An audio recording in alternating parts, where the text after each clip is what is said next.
Greetings. I'm Jennifer Kennedy, the lead for quality at CHAP, and welcome to this month's CHAPcast.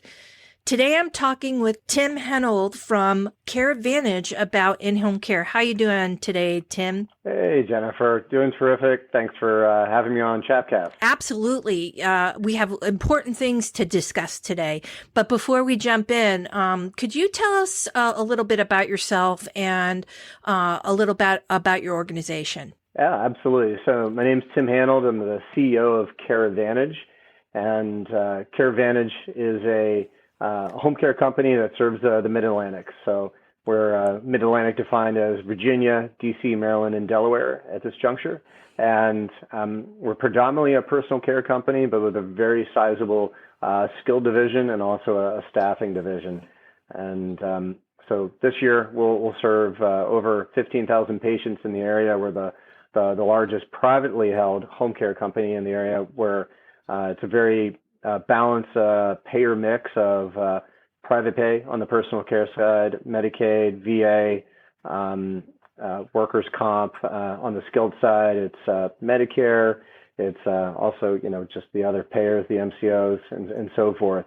And we have a really nice ecosystem, a continuum of care in the home, and we're also, have very strong relationships, across the area, partnerships with larger payers and providers alike. So that's a little bit about Care Advantage.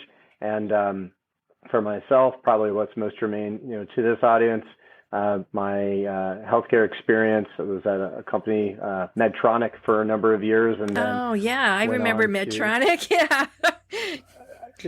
Yeah, it was a part of division of Medtronic, and Medtronic obviously with through M&A, continued to accumulate other assets and things like that. So and then that really kind of put me into the world of home care, because I spent a lot of time with like hospital systems and putting together kind of like deals and things there. And I worked for a company called Senior Bridge, which was a startup out of Metro New York.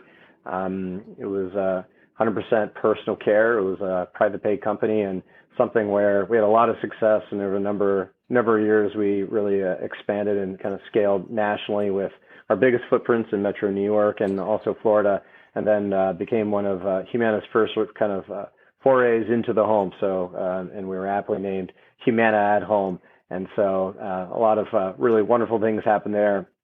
Spent some more time with Humana, and then had this really terrific, fantastic opportunity to come down and work with Care Advantage. And Care Advantage is backed by a financial private equity sponsor, Searchlight Capital Partners, and this is a really important part of their overall growing healthcare portfolio.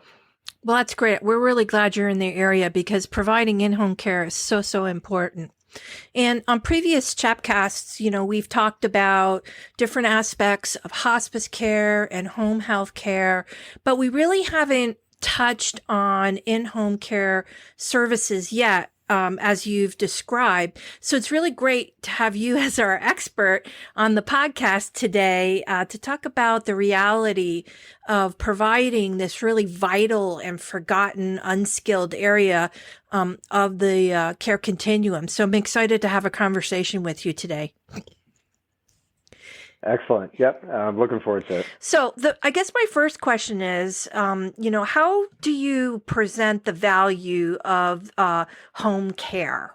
I'm glad you brought that up, because even inherently in the name, there's certain definitions of here's the skilled care, here's the unskilled care, and when it comes to, there's a lot of skill to what is maybe kind of like monikered or tagged as unskilled in the home. So if you think about it, just especially over that kind of longitudinal, long-term relationship with the client, with the member, with the patient, whatever's the appropriate name for the appropriate payer source and setting, it's really an important part of the healthcare system, and it's something that is more and more being viewed as an important kind of a fulcrum to the success of a patient's just long-term care. And there's so many things that we can do now in the home versus, a nursing home or, an institution or something along those lines. And so that kind of that unskilled kind of like group is something that's really showing off of a lot of skill and value in the home. And that's something that, when you're looking at value, how do you present that in a way where it builds value for payers and for providers? So, hospital systems, other larger groups, private care, personal care physicians and things of that nature too. Probably what is a little bit more obvious is the payers and the payer system. So I think about that, and you have to define the value of care through how you perform, through your outcomes. And so, for example, we're in a number of pay-for-performance arrangements with large payers, whether it's Anthem, United Healthcare, Centera, and some of these others here, which is Virginia Premier and Optima here in Virginia. And then obviously we work very closely with Aetna and Molina. And so, but you get graded upon what are the performance indicators? How efficient are you in your overall delivery of care? And then also, what do the member outcomes look like, whether it's patient care, safety, service indicators? And, these things can be really kind of wound into different types of arrangements, like a level one, kind of a marginal upside, no downside risk. And then others that, get a little bit more progressive, like a level two, kind of a downside risk where you're shared, claim savings. So there's a really a brand new, I think, a refreshed, let's say, appreciation for the personal care component, that long-term care in the home. And if you think about it, it's like, it's something that you've seen, whether it's payers or whether you've seen it with large providers, just taking bigger bets on, care in the home and kind of that, what would classically been an HHA or a PCA or a CNA. And I know my audience, the home care operators here, can appreciate kind of the alphabet soup there, if you will. Right. But it's something where it's maybe had in the past been perceived as a lower skill in the home, helping out with, ADLs, IADLs and things of this nature. But it's also something that, social determinants of health, when you look at that, that's a real indicator of whether someone's going to be able to successfully stay at home or not, based upon, getting the specific services that they need so that they can stay and live an independent and live with dignity over a period of time, in their natural habitat. Yeah, that's a key piece, isn't it? Because, when you look at baby boomers today that are aging out, you can read article and studies and, they want to age at home. That's what they want to do. So they're not selling their houses. They're staying where they are, and they want services to come to them, and they want to be as independent as they can for as long as they can. So, incoming Care Advantage, that's the perfect arrangement where we can see community health as at its best, I think, because I have a great love for community health and in-home care, and that's where you step in and you support that quality of living of that person who wants to age at home, and I think that's so important. And we really need to, as a healthcare community, really start pushing for that more than we have, I think. Yeah, I would agree with that, because it's just really the recognition of this almost kind of a forgotten resource of, caregivers in the home, because it's, there's some sort of health episode, go to a hospital, Right. Go to a nursing home. There's a lot of attention on that. Also, within just kind of maybe pre-post, with a primary care physician and other specialists. Obviously, when it comes to skilled hospice, palliative, those are really incredibly important parts of that kind of overall ecosystem. Yeah. But something that is continuing to gain more perceived value and actual value, and now we're delivering real ROI around these things. And I can get to that in a second. What you should be measuring, what are the things that come to mind, what are the justification around value, but anyway, like you said, is that people want to stay in their home as long as they can, Right. and it's the setting of preference, but also it's the most cost-effective setting too. So you mentioned payers, and it sounds like you have good relationships with a number of different payers. What are they looking for when they're willing to pay for this kind of service for an individual? Yeah, I mean, I would start with the approach and how to make progress is really important. But maybe before we get to that is the service capabilities in the home that can support the MCO mission, right? So no margin, no mission. You Yeah. probably hear that from a number of different Right. audiences, right? Which, by the way, we've also used that saying in a number of sessions too. But there's a handful of things that matter a lot to a payer. So enhance member experience, overall membership growth, risk adjustment, optimizing different types of programs, just the way they get paid, whether it's bonuses, incentives, or performance withhold programs, things of that nature. And then also how they're, managing the MER or the MLR, also very, very similar kind of nomenclature there. So those are things that matter. You got the MCO needs to be growing consistently. They need to be growing in which it's really enhancing the membership experience. Of course, these things go hand in hand. That equals like overall retention and also equals word of mouth and telling their friends and family that they should be with that particular organization. And then also really important as they scale in a quality way. And so managing those expenses because they do have a very, very tight, profit margins on the bottom line. Absolutely. And you mentioned my favorite word, quality. I heard it. So I'm really interested in, what kind of key performance indicators do you see some of these pairs measuring as it relates to in-home care? Yeah, so some of these are like, table stakes, but obviously it's the way that you go about your work creates, the proof or not that what you're doing actually works. And so is there an actual return on these things? So, ER visits, hospitalizations. Those are probably big, right? Setting. Those are very large. So 1, 2, 3, and then maybe not in ranking order, but the other one here that I think that comes up over and over with at least our conversations with our payer partners is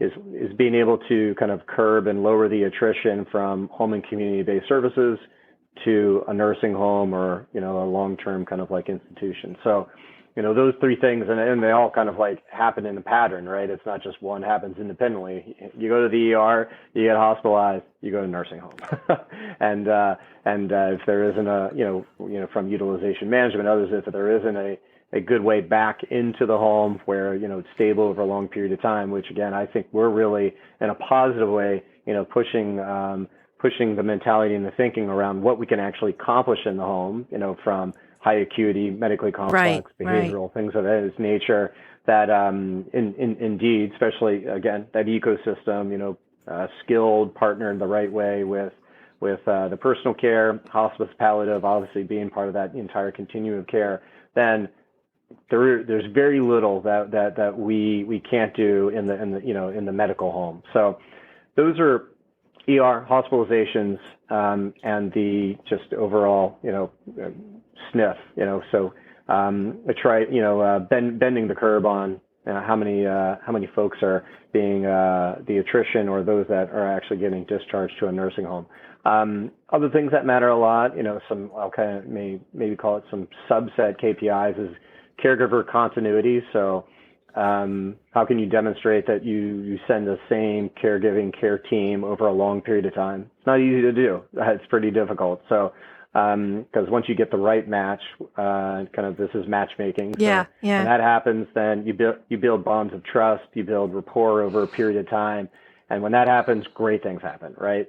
That leads to strong membership satisfaction. And I've always been really happy to hear how important member satisfaction And those things, amongst all the different ways you got, a payer is filled with actuarials. They've they're financially driven a number of different ways. But what I see as a North Star with our partners is that the membership satisfaction, that's first, and then everything else, essentially kind of that virtuous cycle kind of comes off of it. Exactly. I mean, first of all, I love that, you're educating and pushing a different pathway to sort of break that churn of hospitalization, well, usually ER, hospital, skilled nursing facility, and maybe, nursing facility from there, right? There are other options. And I love that you're educating providers and payers that there is another option out there, because it really does, it changes quality of life when someone can stay in their familiar environment, heal whatever they have to do, increase their potential if they can, all with someone coming to them rather than them being in a place that may depress them, might feel foreign to them, the gamut. So, I'm loving that. I'm really loving that.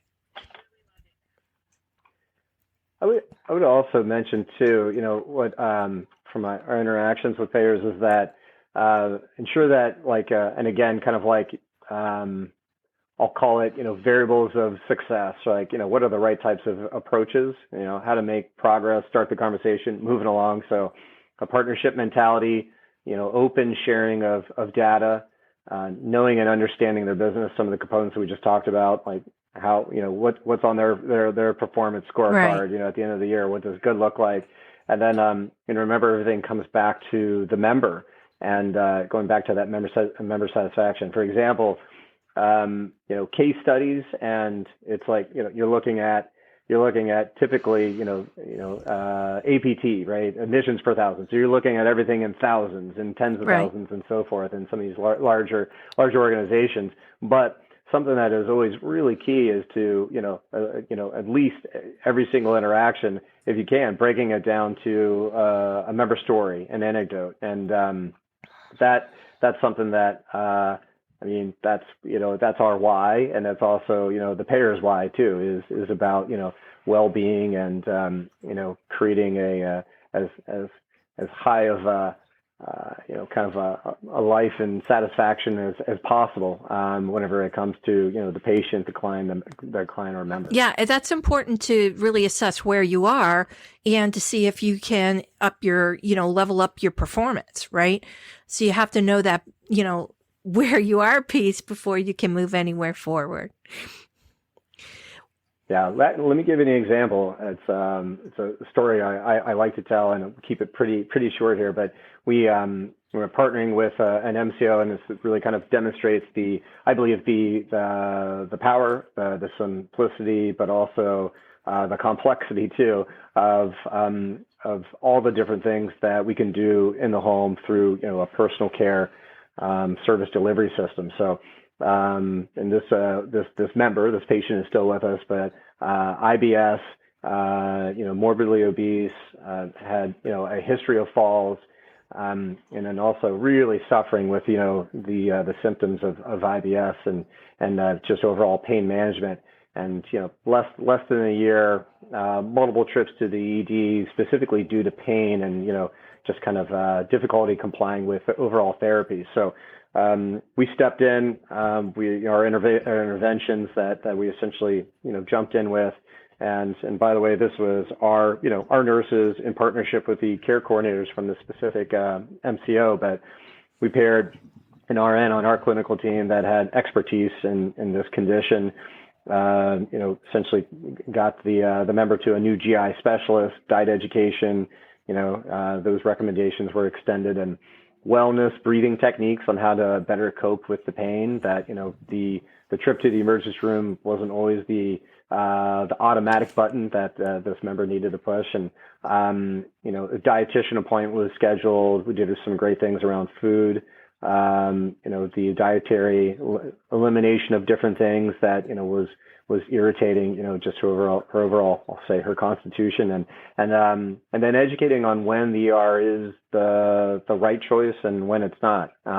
And certainly that was like an education, both for, the member, but also for the caregiver that was, working alongside and had this, great partnership with us and that caregiver in the home. So that customized plan gave her just kind of brand new hope on how to live through that chronic pain. She developed trust with our team. She developed additional trust with, our nurses, but also just as importantly with the MCO, with the care coordinators.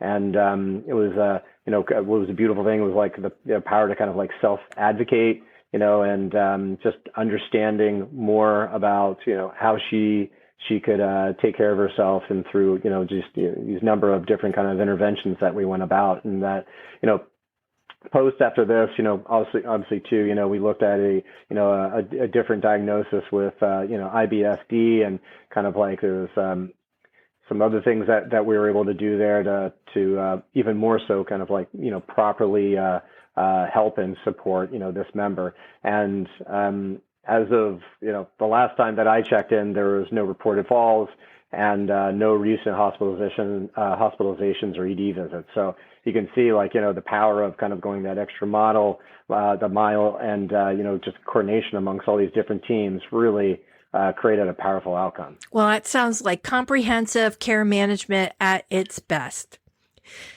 So, Tim, I want to thank you for joining the podcast today to talk to me about in-home care. It's really so important, and I feel like there's a huge swath of people out there that could really benefit from having this type of care.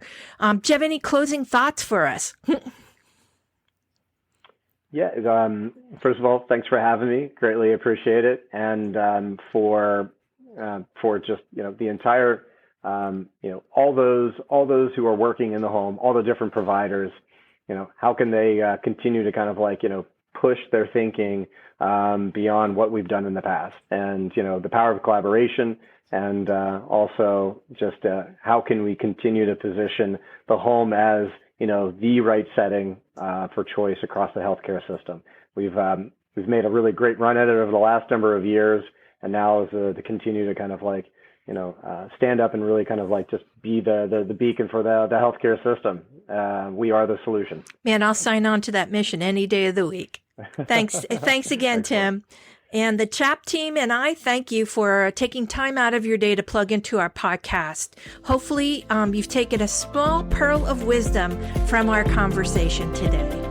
Stay safe and well, and thanks for all you do.